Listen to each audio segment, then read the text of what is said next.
क्या मरने के बाद फिर से जन्म होता है?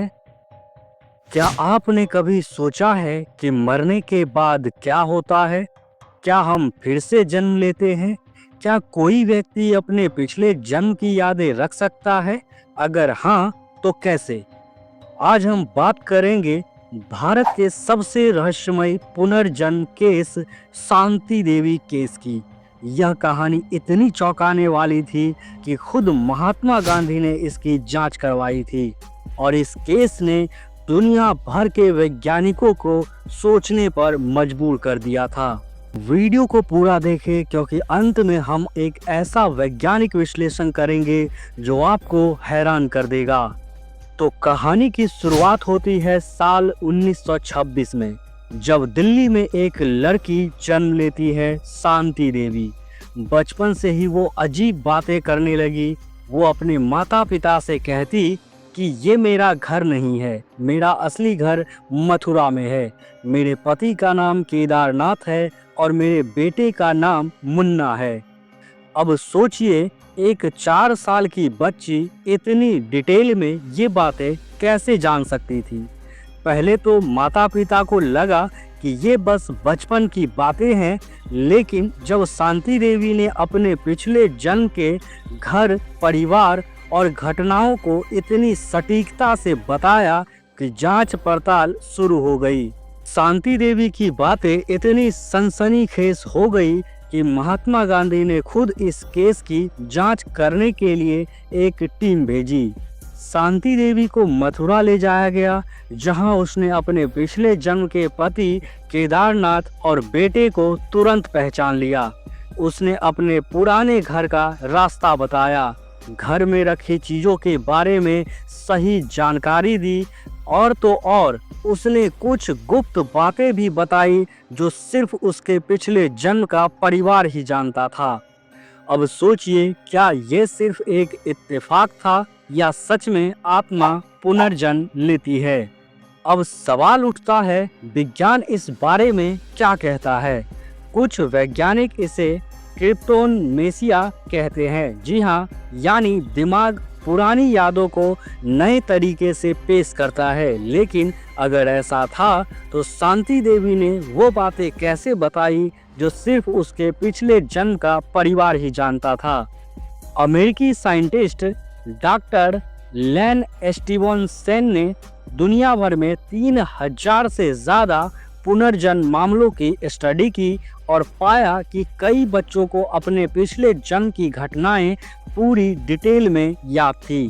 क्या इसका मतलब है कि आत्मा मरने के बाद भी जिंदा रहती है? तो दोस्तों, क्या आपको लगता है कि पुनर्जन्म सच में होता है? क्या ये सिर्फ दिमाग का खेल है या आत्मा सच में एक शरीर से दूसरे शरीर में जाती है? क्या आप भी पुनर्जन्म पर यकीन रखते हैं? क्या आपने कभी यह सोचा है कि जब इंसान की मृत्यु होती है तो क्या होता होगा? क्या हम बस खत्म हो जाते हैं या फिर हमारी आत्मा किसी और शरीर में दोबारा जन्म लेती है? दुनिया में कई ऐसे रहस्यमय मामले हैं जहां लोग अपने पिछले जन्म की बातें इतनी सटीकता से बताते हैं कि वैज्ञानिक भी हैरान रह जाते हैं। क्या पुनर्जन्म असल में होता है या ये सिर्फ एक कोरी कल्पना है? आज हम आपको कुछ ऐसे रहस्यों से रूबरू कराने जा रहे हैं जो आपकी सोच बदल कर रख देगा।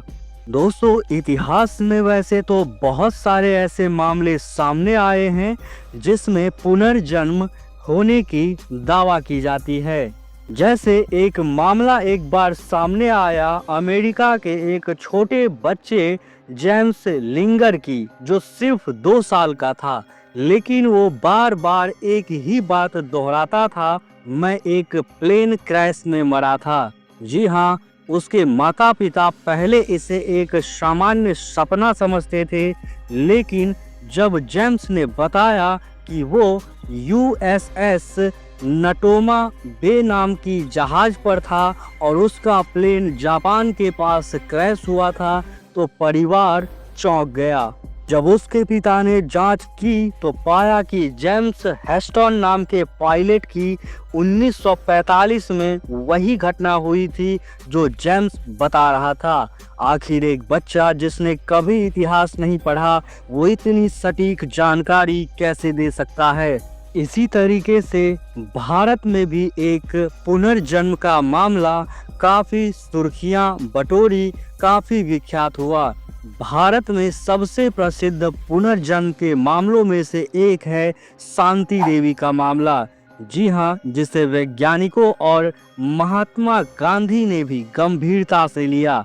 एक ऐसा मामला जिस मामले के अंदर महात्मा गांधी तक को उतरना पड़ा।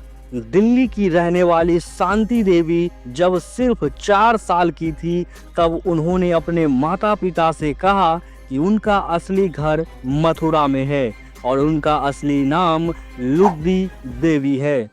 पहले तो किसी ने ध्यान नहीं दिया, लेकिन जब उन्होंने अपने पिछले जन्म के पति और घर का पूरा पता बिल्कुल सही बताया तो मामला गंभीर होता गया। सच्चाई की जांच करने के लिए एक टीम शांति देवी को मथुरा ले गई। जैसे ही उन्होंने पुराने घर को देखा वो दौड़ती हुई अंदर गई और बिना किसी संदेह के हर कमरे को पहचान लिया। उन्होंने अपने पिछले जन्म के पति के बारे में कुछ ऐसी बातें बताई जो सिर्फ वही जान सकती थी।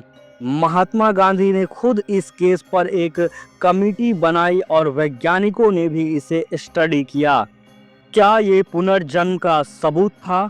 लेकिन क्या सिर्फ कुछ यादें ही पुनर्जन्म साबित करने के लिए काफी है? वर्जीनिया यूनिवर्सिटी के डॉक्टर लेन स्टीवनसन ने 3000 से भी ज्यादा पुनर्जन्म के मामलों का अध्ययन किया।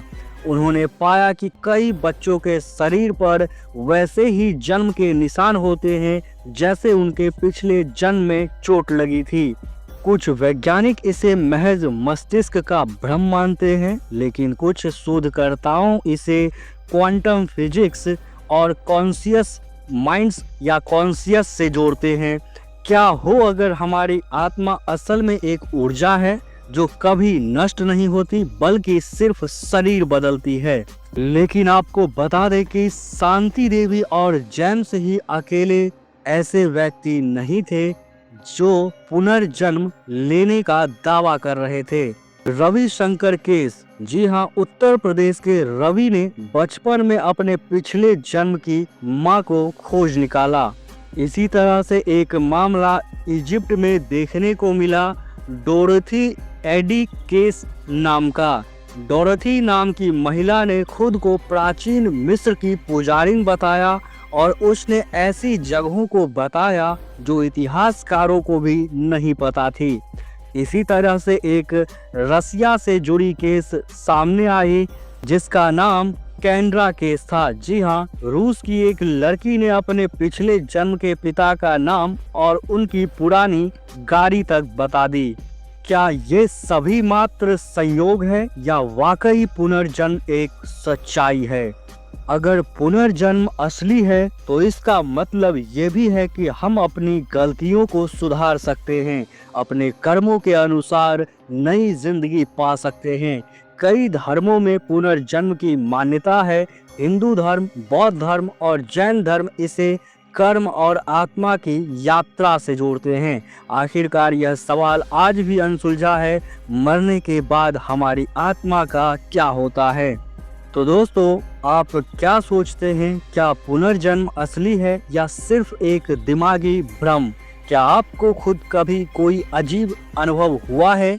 अपने विचार हमें कमेंट में बताइए और इस वीडियो को शेयर करें ताकि लोग भी इस रहस्य के बारे में जान सके।